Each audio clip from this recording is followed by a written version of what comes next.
Hello, everyone. My name is Allison McIntosh, and today we are going to look at what roles educators have when it comes to student achievement.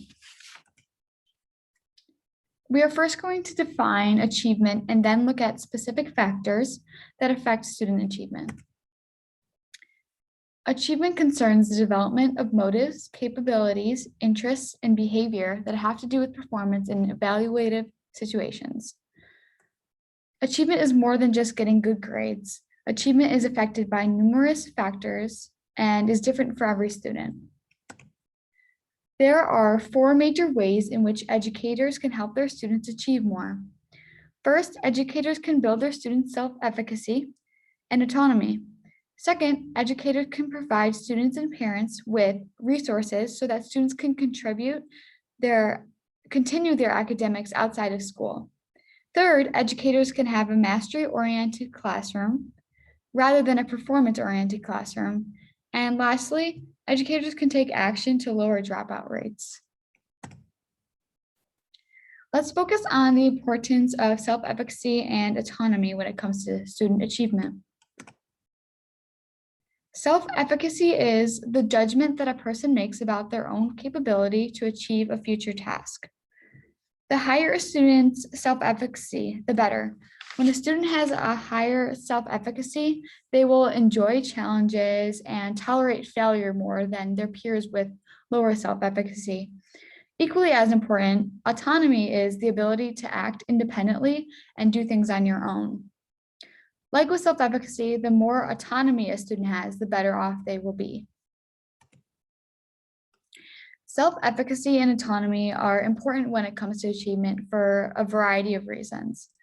Students who believe their teachers value their autonomy are less likely to show the decline that adolescents have the tendency to show as they transition from elementary to middle and high school. This drop in motivation occurs because puberty introduces new issues that adolescents would rather focus on, as well as because secondary school teachers are usually more performance-oriented and less mastery-oriented. Secondly, students who have parents and teachers that encourage their autonomy are more likely to develop a strong mastery orientation. When educators encourage students' autonomy, students begin to feel like they're in charge, which leads them to have more motivation. Lastly, students' feelings of self-efficacy influence their future experiences and the ways in which they compare themselves to others. Therefore, educators must encourage high self-efficacy among all of their students in order to help their students with their futures. Knowing the importance of self-efficacy and autonomy, here are 7 ways in which educators can promote these qualities. To start off, educators can educate students on how to attribute their performances to factors that are under their control.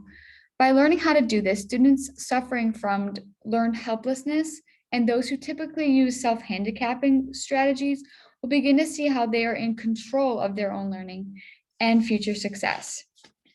Secondly, educators can increase the amount of tasks that students can succeed at. This is important because by seeing their success, students will begin to feel more motivated and confident about their learning. In order to provide these tasks, educators may find it useful to support their students using scaffolds, giving a sufficient amount of time for each task, and breaking the tasks down. A third way educators can promote self-efficacy and autonomy is by incorporating peer modeling. Educators can provide a coping model by choosing a student who will at first doubt their self-efficacy, but then with the support of the teacher, the model can successfully complete the task. This model strategy shows students that even if they doubt themselves, they can still be successful and achieve many things. To add on, educators can provide goals and feedback. By giving students goals, you, as the educator, show the students that you believe in their abilities and that they should too. The feedback provided should be positive and show the students that they are indeed learning. A fifth way educators can promote self-efficacy and autonomy is by developing your own self-efficacy. Educators can tell stories on how they overcame failures or setbacks, and then have students share their own stories. Lastly, educators can have students choose their own independent reading books. By doing this, educators give students a say in what they can read, which is then proven to motivate students. This strategy is successful in promoting self-efficacy and autonomy because students feel like they're in charge of their own learning. Now let's look at how providing resources can increase and affect student achievement. There are a few reasons why educators should provide resources in order for adolescents to achieve more. To start off, adolescents with parents and teachers that provide a cognitively stimulating home environment are more likely to develop a strong mastery orientation. When educators provide both students and their parents with certain resources, students will be able to be cognitively stimulated, not just while in school, but outside of school too. Second, students are more likely to succeed in school when they are able to use resources provided to them. If students have access to resources from their friends, parents, and educators, they're more likely to use those resources in order to achieve more academically. Lastly, it's important to provide resources as an educator due to the specific reasons why achievement test scores are so low, despite the increasing amount of schooling Americans go through. Two of these reasons why are, first, because parents are not encouraging academics at home, and students are not spending enough time on academics at home. If educators provide specific resources for their students and parents to use at home, parents may be encouraged to support their child's academics at home. Here are some specific ways that we as educators can provide these resources. To start off, educators can let their students choose their own independent reading books, as I mentioned before.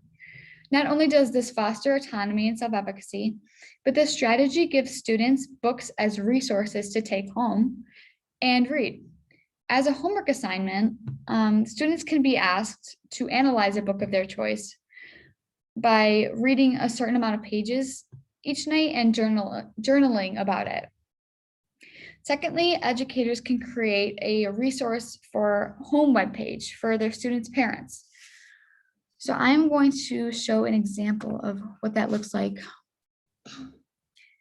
So like this example shows, this resource page can include resources for homework help, reading at home, learning to read, helping with math, positive behavior and discipline strategies, and also just a bunch of other general links. This is a really great resource for parents to use in order to help with any specific educational issue or just homework in general. So now I'm just going to go back to the PowerPoint.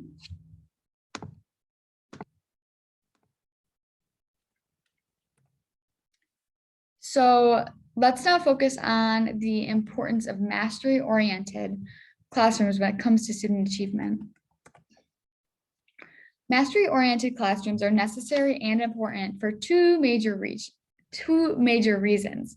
As I mentioned before, adolescents have the tendency to drop in motivation as they move from elementary to middle and high school. This is not only because of puberty, but because secondary school educators become more performance-oriented in their teaching and assessing. Secondly, when performance and grades become more important than learning and mastering the material, students feel more alienated from school, have lower feelings of self-efficacy, and are also more likely to engage in self-handicapping strategies. Self-handicapping is when students make excuses for poor efforts or possible failures. So here are a few strategies or specific ways in which educators can work to create a mastery-oriented classroom. Educators should first provide feedback about what students are learning, not just what is right or wrong. In doing this, students see that what they are learning is more important than their grades. Additionally, this positive feedback reassures learners that they are definitely learning new material.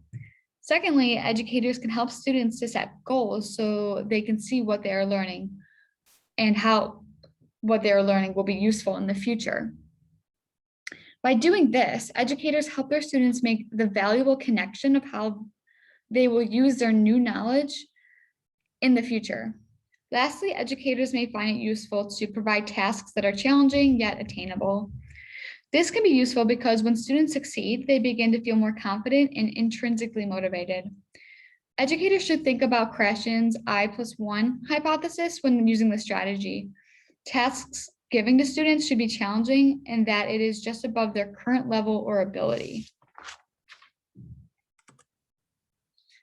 Finally, let's look at how educators can help to lower the dropout rate among their adolescent students.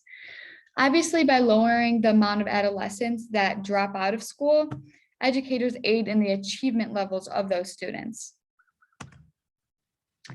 Among students with limited English proficiency and students with disabilities, the graduation rate is just 65%. Additionally, among students who are economically disadvantaged, the rate of graduation is only 76%. In order to help students who are at risk for dropping out, educators have the task of involving students in discussions about their future life options. When students see how important their education is for their future options, they are way more likely to stay in school. Additionally, educators should help create a school environment in which students are treated fairly and the faculty is both supported and committed. These two factors are extremely important to keeping students in school. These two factors allow students to feel safe and welcomed in school. Lastly, educators must be a source of social support and guidance for their students. You should be letting students know that you care about their physical, mental, and emotional well-being. Even if you do not know all of the answers, be someone that can guide students to someone or somewhere that can help. By having a source of support, students will be more likely to want to stay in school, and this directly correlates to those adolescents achieving more academically.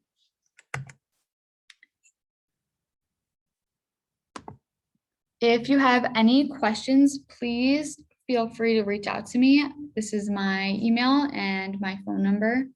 And I just want to end with the statement that educators truly have the power and need to use their power in order to help their students achieve not only in school, but in their future as well. Thank you so much.